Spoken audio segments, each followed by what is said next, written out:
Welcome to gossips garage. ఒప్పిస్తున్నారు, మెప్పిస్తున్నారు, అవసరమైతే బుజ్జగిస్తున్నారు. మీ భవిష్యత్తుకు నా భరోసా అని హామీ ఇస్తున్నారు. కానీ లోకల్ లీడర్లను కాదని వన్ సైడ్ డెసిషన్స్ తీసుకోవడం లేదు టీడీపీ అధినేత చంద్రబాబు.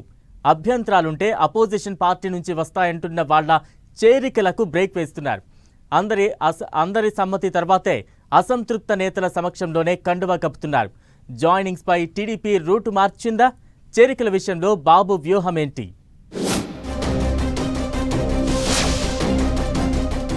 చేరికలపై వ్యూహం మార్చిన సీఎం చంద్రబాబు.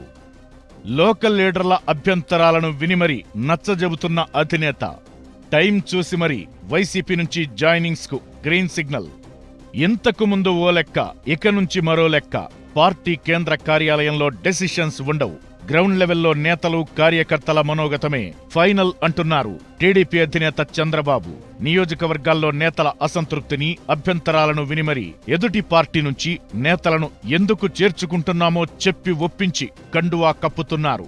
చేరికల సమయంలో కూడా ఎడమొకం పెడమొకం అన్నట్లుగా కాకుండా ఏ నేత రాకనైతే పార్టీ నేతలు వ్యతిరేకించారో వాళ్ల సమక్షంలోనే జాయినింగ్స్ జరిగేలా చూస్తున్నారు సీఎం చంద్రబాబు. అలా అని పార్టీ కోసం శ్రమించినా త్యాగం చేసిన నేతల మాటను కాదనటం లేదు. సొంత పార్టీ నేతలకు నచ్చజెప్పి మెప్పించి అపోజిషన్ పార్టీ నుంచి వచ్చే నేతలకు కండువా కప్పుతున్నారు. మాజీ మంత్రి ఆళ్ల నాని చేరిక ఎందుకు ఎగ్జాంపుల్ గా చెప్పొచ్చంటున్నారు నేతలు.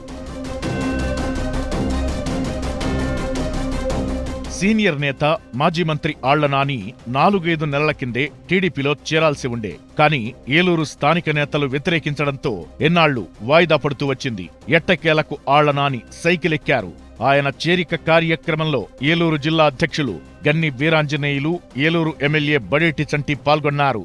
వాస్తవానికి ఈ ఇద్దరు నేతలు ఆళ్ల నాని చేరికను తీవ్రంగా అపోజ్ చేసినట్లు ప్రచారం జరిగింది. అందుకే మొన్నటి వరకు ఆళ్ల నాని జాయినింగ్ ను పెండింగ్ లో పెడుతూ వచ్చారు. ఫైనల్ గా వ్యతిరేకించిన నేతలందరినీ ఒప్పించి వాళ్ల సమక్షంలోనే ఆళ్ల నానికి టీడీపీ కండువా కప్పారు సీఎం చంద్రబాబు. అంతేకాదు, వల్లభనేని వంశీ అరెస్టు అంటూ హడావుడి నడుస్తున్న టైంలో మూమెంట్ చూసి మరీ ఆళ్ల నానిని చేర్చుకున్నారు. ఏలూరు నియోజకవర్గంలో వైసీపీ ఇప్పటికే ఖాళీ అయిందట. ఒకప్పుడు నానికి అత్యంత సన్నిహితులుగా ఉన్నవారంతా వైసీపీకి రాజీనామా చేసి టీడీపీలో చేరారు. ఎంఆర్డి బలరాం దంపతులు, బొద్దాని శ్రీనివాస్తో పాటు మేయర్ నూర్జహాన్ పెదబాబు, కొందరు కార్పొరేటర్లు ఎమ్మెల్యే బడేటి చంటికి మద్దతుగా టీడీపీలో చేరారు. వైసీపీ ఓడిన తరువాత ఆళ్ల నాని కూడా టీడీపీలో చేరాలని భావించగా నియోజకవర్గ టీడీపీ శ్రేణులు వ్యతిరేకించి నిరసనలు తెలిపారు. ఆళ్ల నానిని పార్టీలో చేర్చుకోవడం స్థానిక ఎమ్మెల్యే చంటికి ఇష్టం లేకపోయినా అధిష్టానం బుజ్జగించి మరీ అంతా సెటరైట్ చేశాకే చేర్చుకుంది. నానిని పార్టీలో చేర్చుకోవడమే కాకుండా ఏలూరు జిల్లా టీడీపీ అధ్యక్ష పగ్గాలు అప్పగిస్తారంటూ కూడా ప్రచారం జరుగుతోంది. చేరికల వెనుక చంద్రబాబు మార్క్ వ్యూహం ఉందట. 2-3 రకాల వ్యూహాలతో ముందుకెళ్తున్నారని అంటున్నారు తెలుగు తమ్ముళ్లు. వైసీపీలో బలమైన నాయకులు లేకుండా చెయ్యాలనే వ్యూహం ఒకటైతే 2029 నాటికి నియోజకవర్గాల పునర్విభజనతో పెరగనున్న అసెంబ్లీ సీట్లకు అభ్యర్థులను సిద్ధం చేయడం మరొక ప్లాన్ గా చెబుతున్నారు.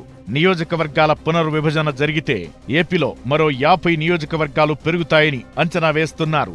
అంటే 225 అసెంబ్లీ సీట్లకు అభ్యర్థులను తయారు చేయాలన్నమాట. అందుకే సొంత పార్టీ నేతలు వ్యతిరేకించినా బుజ్జగించి మరీ వైసీపీ నేతలను చేర్చుకుంటున్నట్లు టాక్ వినిపిస్తోంది. ఇంకొంతమంది నేతలను కూడా త్వరలోనే చేర్చుకుంటారని అంటున్నారు. చంద్రబాబు వ్యూహం ఫలిస్తే వైసీపీకి, జగన్ కు సవాళ్లు ఎదురవడం పక్కా అన్న చర్చ జరుగుతోంది. వైసీపీలో ఎవరికీ గట్టి పట్టు లేకుండా చేయడంతో పాటు ఆ పార్టీని పూర్తిగా వీక్ చేసేందుకు చంద్రబాబు ప్లాన్ చేశారని అంటున్నారు. వైసీపీని మరింత బలహీనపరచడంతో పాటు వచ్చే ఎన్నికల్లో ఆ పార్టీకి అభ్యర్థులు కూడా దొరకని సిచ్యువేషన్ క్రియేట్ చేయాలని చంద్రబాబు వ్యూహమట. అయితే ఆళ్ల నాని జాయినింగ్ తో టీడీపీలో చేరాలనుకుంటున్న మిగతా నేతల ఆశలు కూడా చిగురిస్తున్నాయట. తమ చేరిక కూడా టీడీపీ అధిష్టానం త్వరలోనే గ్రీన్ సిగ్నల్ ఇస్తుందని ఎదురు చూస్తున్నారట. రాబోయే రోజుల్లో ఇంకెవరెవరు నేతలు టీడీపీ గూటికి చేరతారో చూడాలి మరి.